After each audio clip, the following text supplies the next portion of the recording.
There's so many people talking about this that don't know what the fuck they're talking about. Okay? Got it. Because here's what's happening. Let's start with deglobalization. Deglobalization is not going to happen.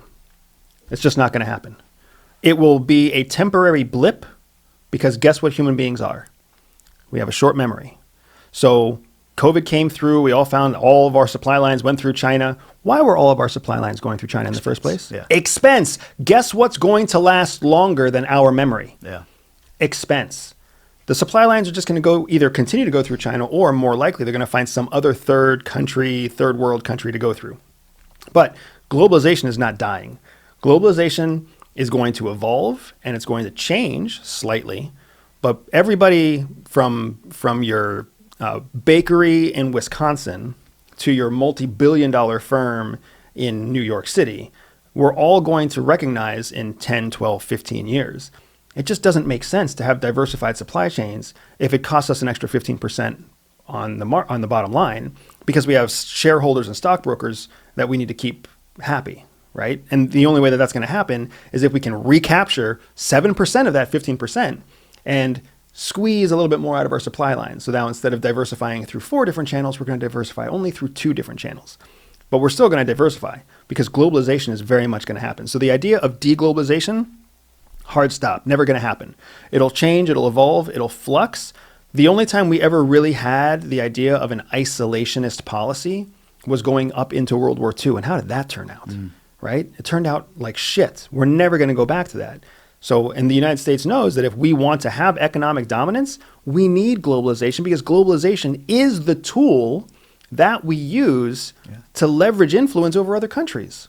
If we can't promise them some bit of trade with the United States, they're not going to partner with us. They're going to partner with somebody else who does promise them trade. So deglobalization is a myth. People can talk about it all they want. It makes great clickbait on YouTube. It makes a fantastic little reel that you can watch on Instagram, but it's bullshit. It doesn't make any economic sense. It doesn't make any geopolitical sense. It doesn't make any long-term national security defense.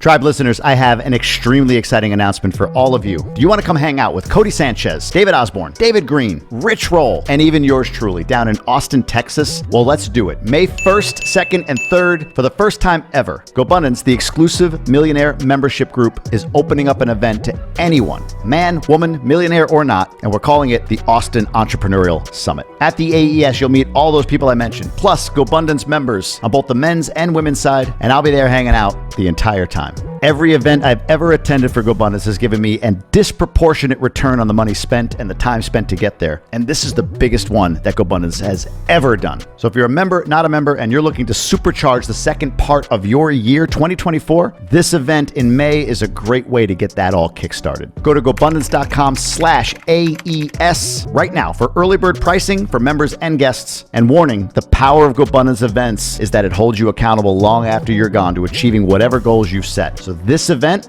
will change your life. GoBundance.com/AES. I'll see you there. Let's get back to the show. Now let's talk about population decline. When you look at population decline in the United States, how does the average American feel about population decline here in the U.S.?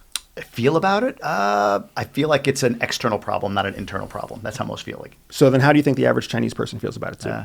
Fair. Now let's bump it up. Who votes in the United States? What do you mean by who votes? Who makes the majority of the voting base? White men?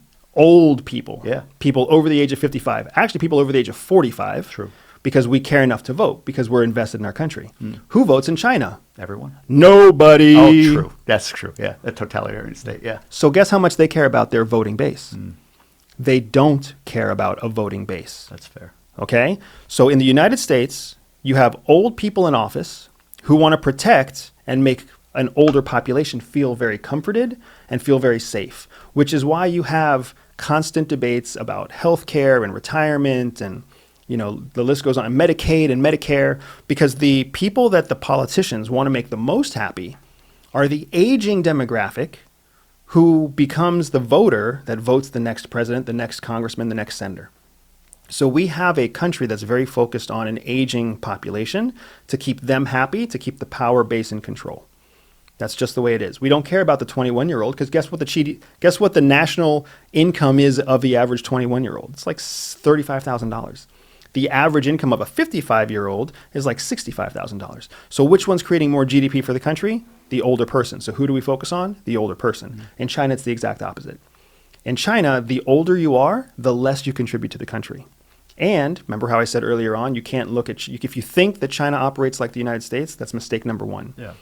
China has zero problem letting 50% of their population die. They have no problem with that.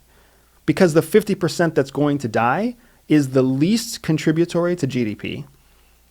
They're the least beneficial to national production. And if anything, they're the ones that are preventing the younger generation from being able to step up into higher positions.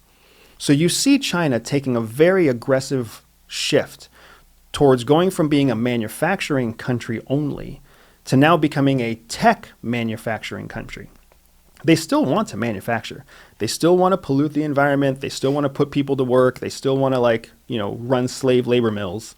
They just want to do it creating their own version of high tech, semiconductors, memory chips, silicon wafers, et cetera, et cetera. They want to have control of a tech industry that they also create all the manufacturing for. Who do they need to do that? Young bodies. They have all the young bodies they need. They just also have an excess of old bodies that can't do those jobs. So in the United States, in 2023, we would never imagine a president just letting conditions exist where 25% of people just die. But in communist China, that is exactly the kind of condition that Xi Jinping would allow to have happen. That is terrifying. Why? Why? What are you going to care if 250 million Chinese people died tomorrow? Yeah.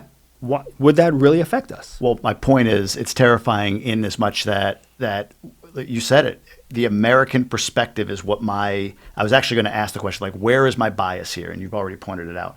Thanks for watching. If you want to see this entire episode, just click or tap here. If you want to see another clip from this channel, click or tap right here.